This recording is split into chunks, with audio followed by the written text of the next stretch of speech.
Hey, it's Seth, the Outdoor Power Man, working in the back shop today. I'm going to show you a quick video on how to change the ignition coil. This is a Briggs and Stratton engine. Has no spark. I'm going to show you just some easy steps on how I change a coil. I'm not going to show you the whole process, but basically your ignition coil, if you follow your spark plug wire up, it goes underneath this engine shroud. Engine shroud, there's bolts on it, usually not too hard to get off. I'm just going to set it over to the side for now, so I don't have to remove the whole thing if it's not necessary. But so an easy way on an ignition coil, this is your ground wire right here that is on your ignition coil, and it normally sits right there.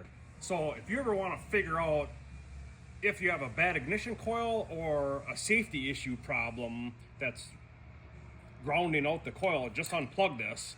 If you turn the motor over and you still have no spark, that is the easiest way to verify that that's bad. This obviously is very rusty. It's not looking good regardless. So I have a new ignition coil here. There's a couple of tricks to this. The first one is, a lot of times on ignition coil, it'll say, this one says this side out on it. That says cylinder side. So obviously that's the cylinder, so that's gonna go down.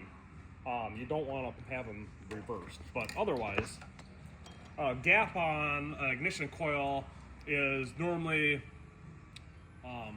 like 0.2 millimeters to 0.4 millimeters. So what I do is I just use a 0.3 right in the middle. You can rotate the engine over. There's a magnet on here, so I just put it on that.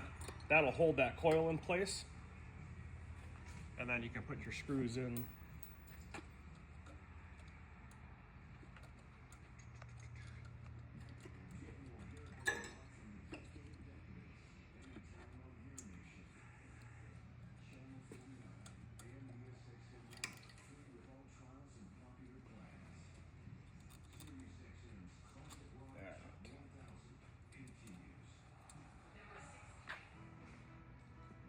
I'm just gonna snug up a little bit for now. Like I said, I have it up against that coil's up against that magnet, so it's not gonna move.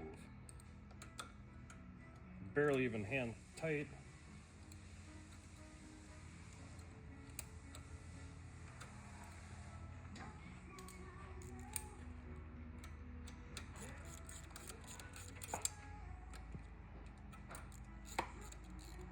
All right, then you can just do one side at a time. I'll rotate this over so it's right on the magnet. You can pull it off. Stick that feeler gauge in there, and then I'll just snug this one down. Rotate the motor to this side.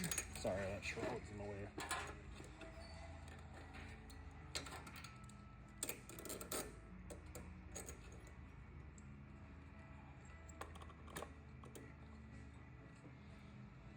Alright, I got that feeler gauge in there.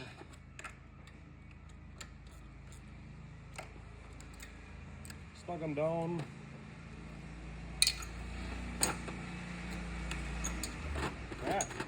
That is set. It's that easy. Plug your ground back in.